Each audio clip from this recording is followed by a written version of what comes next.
The consequences that someone can face for drug possession as a minor versus adult vary greatly. There's really two circumstances that can impact how a minor is charged. One, if they are charged in the juvenile court system, they are facing more likely the opportunity to resolve their case without the long-term consequences of the drug offense through the juvenile justice process.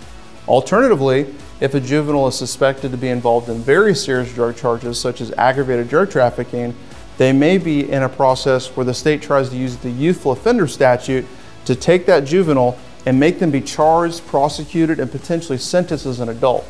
There's only very limited circumstances in drug charges where the prosecution can seek to treat a minor as an adult through the youthful offender process.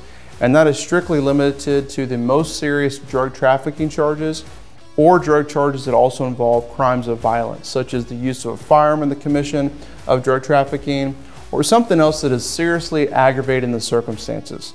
So if you have a loved one who is a minor that's been arrested or caught by law enforcement, short of them being found with pounds of marijuana, cocaine, heroin, other serious illegal drugs, it is highly common that their case will be handled in the juvenile court system. They'll be treated as a minor in a system that is geared towards seeking resolution that will not follow that minor the rest of their life.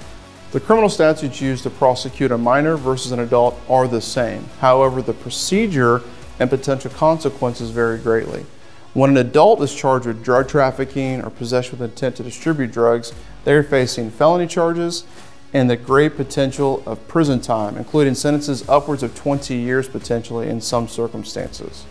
Alternatively, when a juvenile or someone that's a minor in the juvenile justice system is charged with drug trafficking or possession with intent to distribute, they're still facing felony charges. However, the process is different and they're going through the OJA process where the government, the court, and the defendant and their attorney are seeking a resolution to mitigate the consequences for that individual. So there is a real possibility in serious drug charges that a minor will go into state custody in the juvenile justice process.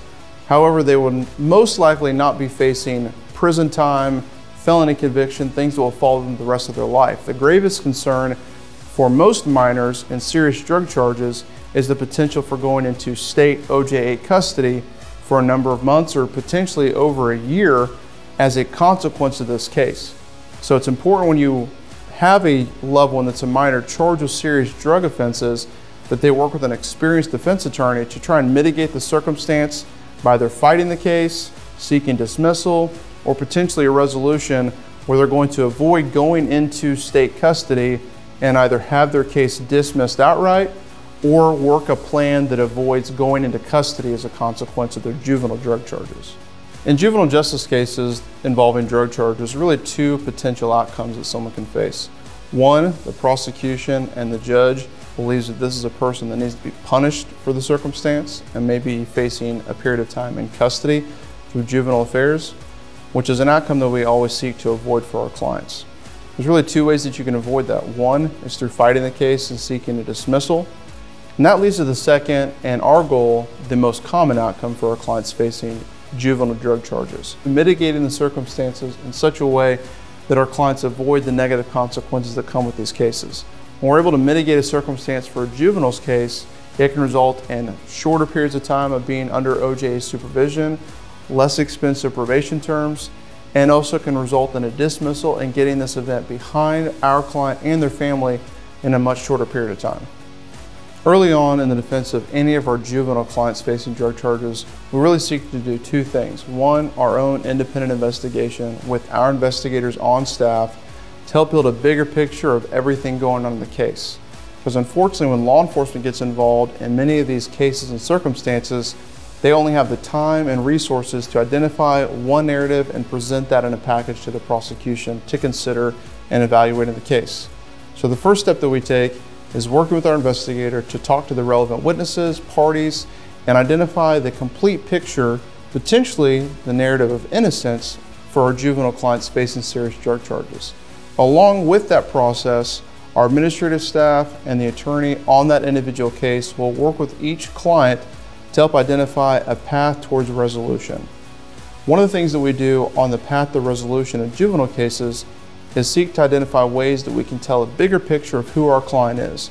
So what is their involvement in school, extracurricular activities? Are they involved in their community? What's their dynamic at home? Are they working? Who do they want to be when they grow up? Because unfortunately the prosecution in juvenile cases don't know the full picture of who this individual is.